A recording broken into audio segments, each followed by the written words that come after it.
Ventajas. Metodológicamente se relaciona la valoración con la propuesta terapéutica. Es un método terapéutico sistematizado. No requiere material especial. Lo pueden practicar los padres con una supervisión adecuada y capacitación previa. Hay mayor respuesta en niños con nivel de maduración por debajo del cerebro medio. Desventajas. La dirección del estímulo puede cambiar, por lo que se requiere conocer la respuesta esperada para regularla.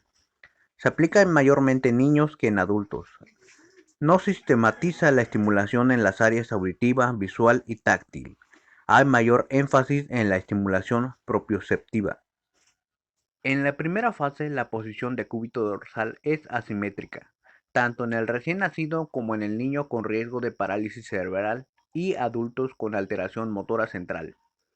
La posición de inicio para la activación de la primera fase del volteo reflejo es la de decúbito dorsal asimétrica.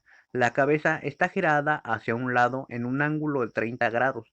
Cada uno de los lados se denomina lado facial y lado nucal y dependerá de la posición de la cabeza. Los miembros se mantienen relajados sobre la base de apoyo dependiendo de la edad y del estado neurológico. El decúbito dorsal es más o menos asimétrico a la relación de la posición de la cabeza, del tronco y de los miembros. El volteo reflejo se inicia al estimular la zona pectoral, por ello, en cualquiera de los dos lados se consigue una postura simétrica en decúbito dorsal. En la primera fase, el eje longitudinal del cuerpo se coloca en el centro, debido al desplazamiento del centro de gravedad en sentido craneal, produciendo una base de apoyo muy inestable, que es una condición para el volteo. Localización del estímulo. Zona pectoral. Espacio intercostal entre la quinta, sexta y séptima costilla, debajo de la línea mamilar. Dirección del estímulo, dorsal, medial y craneal. Cambio postural, flexión de 90 grados de las piernas, se gira la pelvis, existe una aducción y rotación de la escápula, pronación del brazo facial y se logra el giro de la cabeza. La segunda fase es la continuación de la primera. La posición de inicio es la de cúbito lateral, que representa una situación muy inestable. El brazo colocado abajo está en el ángulo recto respecto al eje longitudinal del cuerpo. La pierna se coloca en semiextensión, de modo que el talón esté en línea de la tuberosidad isquiática. El brazo de arriba se mantiene sobre el tronco y la pierna de arriba se coloca flexionada por delante de la de abajo y apoyada en la superficie.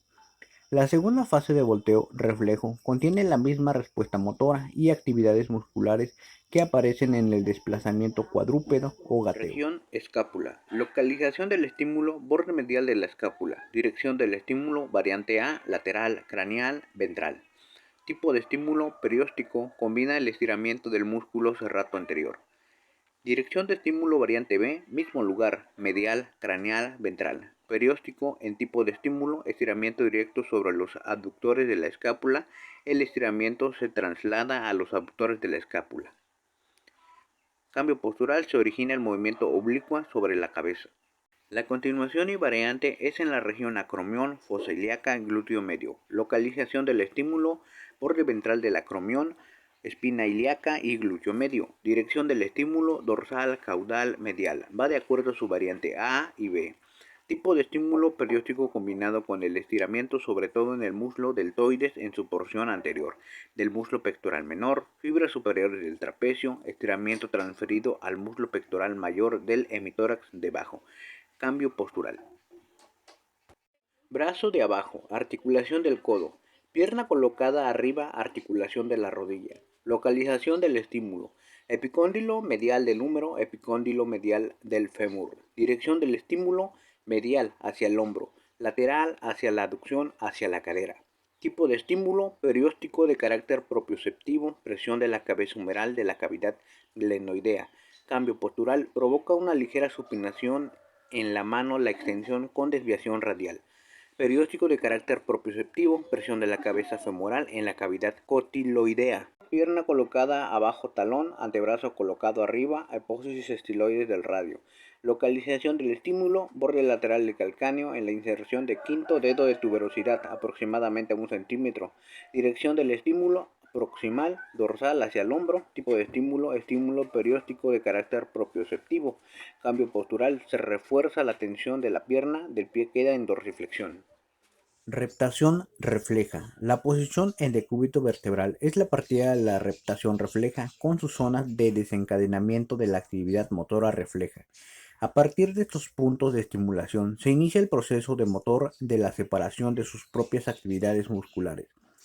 En el recién nacido basta el estímulo en una zona para desencadenar todo el proceso. En niños con más edad y en adultos es necesario estimular varias zonas combinadas. Entre ellas se desencadenan los siguientes dos puntos principales. Se localizan en miembros y en zonas de estímulo sobre el periósteo. Secundarios. Se encuentran en el área de la cintura escapular y pélvica.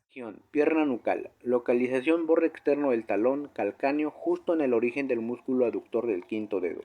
Dirección del estímulo ventral, craneal, medial. Tipo de estímulo perióstico respecto a la participación de los receptores de la piel.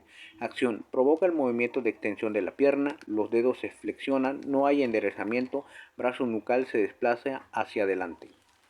Región pierna facial. Localización epicóndilo medial del fémur. Dirección dorsal medial craneal. Tipo de estímulo perióstico, presión de la cabeza femoral de la cavidad articular de la cadera. Acción provoca el movimiento hacia adelante de la pierna, flexión de cadera, rotación externa, abducción, flexión de rodilla. Región brazo nucal. Localización a 1 centímetro principal de la apófisis estiloides del radio. Dirección dorsal lateral. Tipo de estímulo perióstico. Acción. Produce anteversión del brazo nucal, movimiento de avance. Asegura la elevación del antebrazo sobre la horizontal. Produce la supinación del antebrazo al hacer una rotación externa del brazo. Región. Brazo facial. Localización. Epicóndilo medial del húmero, epitroclea. Dirección. Dorsal, caudal, medial. Tipo de estimulación perióstico. Presión de la cabeza humeral en la cavidad articular del hombro. Acción. Fija la escápula. Presenta un movimiento refleja del brazo hacia atrás. Enderezamiento de la cintura escapular. Región. Lado facial de la cintura escapular. Localización. Borde facial de la escápula. El límite entre el tercio medio y el inferior. Dirección del estímulo. Lateral, craneal, dorsal. Tipo de estímulo perióstico. Estímulo con distensión del músculo serrato anterior y eventualmente la aducción de la escápula. Región. Lado facial de la cintura pélvica. Localización. Espina ilíaca anterosuperior. Dirección. Dorsal, caudal, medial. Tipo de estímulo perióstico. Estiramiento de la musculatura oblicua abdominal y cuadro lumbar. Acción. En la porción dorsal caudal provoca una reacción parecida al desplazamiento del epicóndilo de la rodilla facial. Lado nucal de la cintura escapular. Localización. Borde ventral del acromión. Dirección. Dorsal, medial, caudal. Tipo de estímulo perióstico. Estiramiento. El músculo pectoral menor de la parte superior del músculo de trapecio. Acción. Es la dirección dorsal y caudal. Provoca una reacción parecida a la de la zona radial del brazo. Lado nucal de la cintura escapular. Localización. Porción de la medida de la aponeurosis del músculo glúteo medio. Dirección. Ventral, medial. El tercer vector cambia de dirección. Tipo de estímulo puntual directo de la aponeurosis del músculo glúteo medio. Estiramiento del glúteo medio estimulado. Acción. En la dirección ventral provoca un efecto análogo de la zona del talón.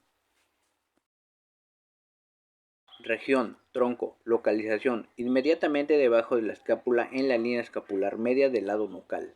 Dirección de estímulo, ventral, medial, en dirección del esternón. Tipo de estímulo, perióstico, zona en séptima y octava costilla. Estímulo transferido de la articulación costovertebral, estímulo transferido de la musculatura rotadora. Estímulo directo sobre los músculos intercostales. Acción. En el lado nucal, en el ángulo inferior de la escápula, dirección ventral contra la línea media, respuestas producidas por zonas primarias y secundarias.